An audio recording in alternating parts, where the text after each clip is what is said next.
You gotta make the decision. Is it worth it for you? Come here and find out.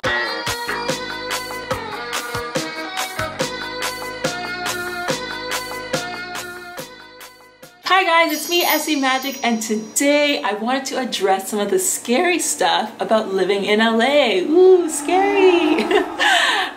So I get asked a lot of questions about certain things that people are afraid of. So I wanted to address the most popular ones that I get the most questions about, if that makes sense. So before we get into the video, I want to remind you that I release videos every Thursday and Saturday, so make sure you subscribe, hit the notification bell so that you're notified of my newest video. Here are the top 4 scariest things I've gotten about living in LA, and they're in no particular order. So the first one is earthquakes, of course.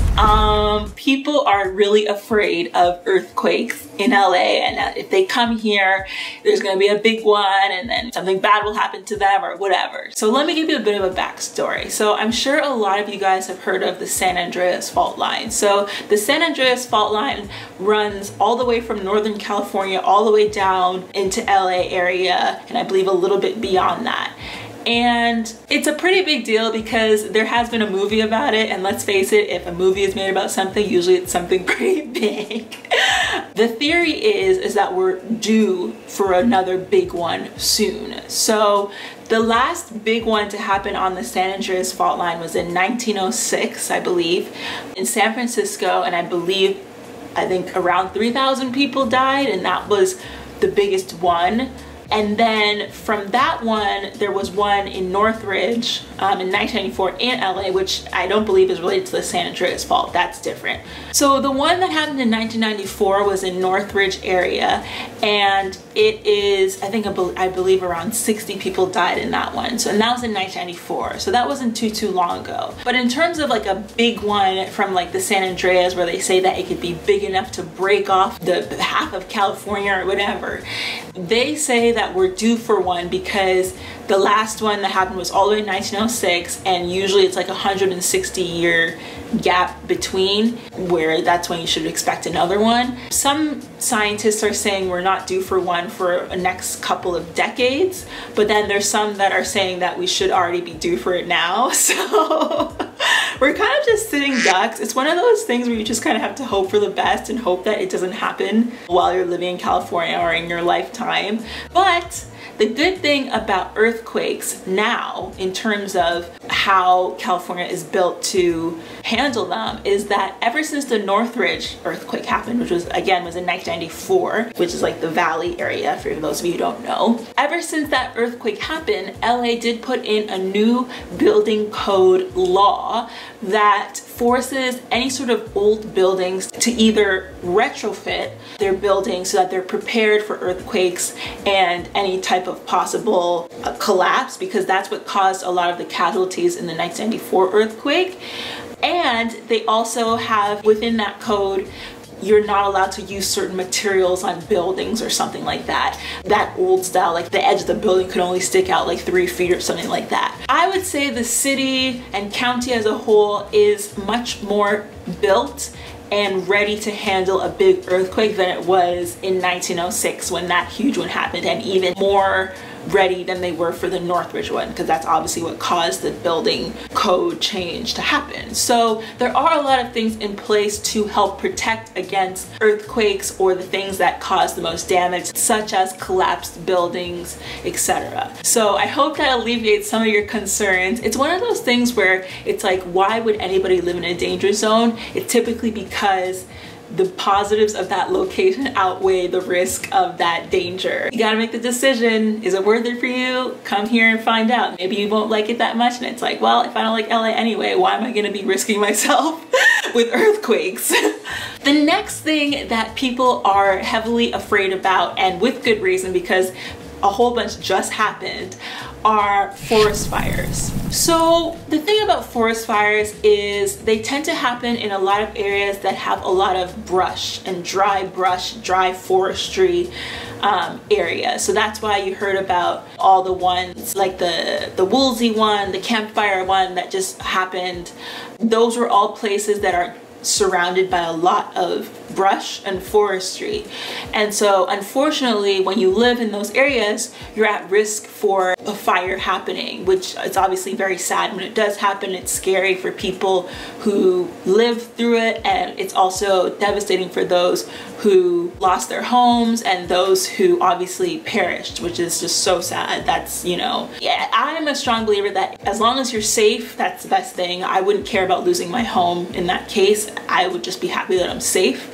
So it's one thing that you kind of have to worry about if you live in those areas. The good thing though, if you don't live in those areas, so how it kind of works is that the areas that are closest to the city, where there's not a lot of brush and forestry type of things that can catch fire, don't typically get affected by forest fires. Obviously, unless people are driving into the city, you know, being evacuated and things like that.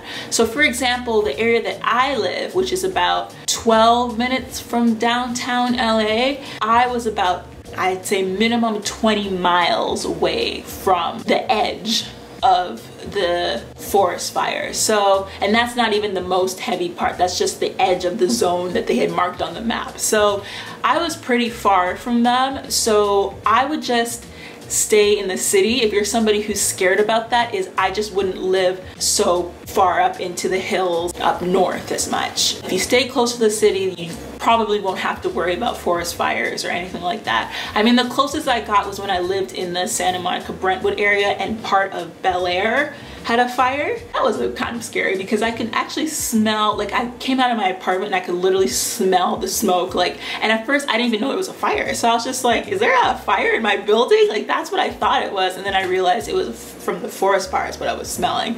But then now that I'm closer to the city, or even closer to the city, I mean, the odds are even less. So I would just say, if you're afraid of that, live closer to the city. Likely if you're moving here single, or moving here for your career, or for the types of things that I talk about on my channel, likely you wouldn't live in those northern areas anyway. But it's when you know, you are doing well, you have a family, you want to buy a house, and you want to stay in California, then you might end up in one of those other areas. The third type of fear that I get asked about a lot is crime in the city. And when I say city, I mean all of Los Angeles County. I just keep saying city because I'm used to saying that, but I mean all of Los Angeles County. So the thing about LA is that historically it's had a reputation as a major crime spot, like especially in the early 90s. But as time went on, more suburbs and nicer areas and commercial properties, things like that. So now a lot of areas have been gentrified and are no longer that dangerous. I mean, you'll probably see some, you know, sketchy people here and there, but it's not quite as dangerous as it used to be decades ago.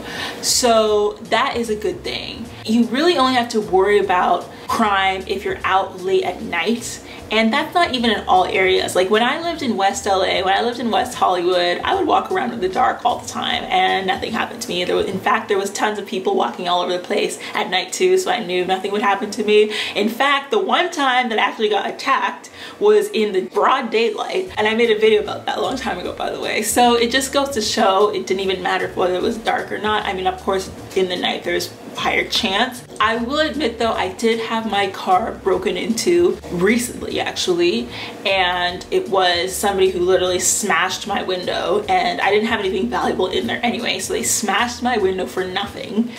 And it was in my apartment building. And so that was kind of shady and weird because I had traveled and then I came home to a broken window, and my building is pretty secure. It has a controlled entry access, even the parking garage, you can't get in unless you have a key or the gate, but I guess somebody came in when somebody left and they hold the door open or whatever. It was kind of surprising it happened, and it was kind of a wake-up call for me, but it could be worse. I mean, I'm not that fearful, so I still walk around in the dark even in this neighborhood that I'm in, which is bad. I mean, I don't walk around like after midnight, but if I'm out and it happens to get dark fast, I'm not gonna race home because it's dark. Like, I'm just gonna keep my normal pace and go home because I don't like to drive everywhere. My point is that it's not as dangerous as it used to be. Yes, you could end up in a sketchy spot. Like if you, especially in downtown LA, it's like one bad turn, you're just like, where am I? But that's pretty much how it is in all of LA.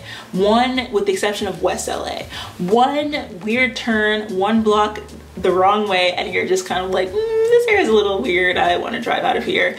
But for the most part, it's pretty safe. I mean, I haven't heard of too many incidents around me. I would say that's not a fear that should prevent you from moving here or visiting here or coming here. It's not that bad. And I should mention that I'm a 5'4" female, so I'm pretty small, and if I'm that small, it hasn't stopped me from going out and having fun and doing stuff. It shouldn't stop most people. And the last question I get asked about in terms of people being afraid of it is, drum roll, the people. Believe it or not, people are afraid of the people in LA. They think that they're gonna be hardcore, they think they're gonna be cutthroat, and they think that it's gonna be very competitive and they're not gonna be nice and it's gonna be hard and all that jazz. But honestly, like, the people here turned out to be much nicer than expected, considering that I came from Canada. Obviously, Canadians are extremely polite. I mean, my expectations would be really high for being nice, but I came here and people are pretty nice. Like, I'll just be walking down on the sidewalk and the person who walks by me will smile or be like, good morning, or, you know, be like, you know, little half smile, whatever. People are nicer than you think. Maybe not in the sketchy neighborhoods, but in most of the areas I lived, the people were very nice. Like, it didn't matter the type of person, young people, old people, they just be like, oh, good morning if they walk by, or just, you know, a little smirk when you walk by. People are pretty nice. I mean, it is competitive in terms of the job market, especially in entertainment, because it is an entertainment capital. In my opinion, it is cutthroat in that sense, but it's only when you're in that industry. If you're just a regular person, I don't want to say regular because everyone's special in their own way, but if you're somebody who's living here, working here, in terms of the people you come across in the everyday life, it is very nice. People are nice, people are kind. I mean, of course, I do come across people who don't hold doors open and things like that. Every time I see that, I'm like, whoa, okay. Or I'll hold the door open for somebody and they don't even say thank you, and then I feel like being like, you're welcome. That happens, yeah, that happens still. But for the most part, people are nice. If you're in certain industries, it can be a little bit rough and you can face fake people and cutthroat people, but you gotta get a thick skin no matter where you move, no matter where you go to. If you gotta have guts to move anywhere, you just gotta be tough. If people are being feisty with you, then you be feisty too and hold your own. You don't gotta attack people, but but you know, woman up if you're a woman and man up if you're a man. You can handle it. That's why you came here in the first place. Okay, that's it for this video. I hope you enjoyed it. Make sure you subscribe. I release videos every Thursday and Saturday. Oh my gosh, I can't remember my own days. And of course, I wanted to tell you about LAGoals.com. The whole reason that I created LA Goals was for people who are interested in LA related content, whether you're someone who just got here, wants to move here, or is already here and you're just trying to make it here in LA. That's what LA Goals is for. We have resources and guides on living, on job hunting, on the people, on motivation. We have group chats every month. I put events on there that are happening here for those of you who are already here. It's a community. It's got a membership board where you can discuss things with other members. So yeah, if you want to join LAGoals.com, website link below and also right here in between my fingers. Other than that, keep being magic. Bye!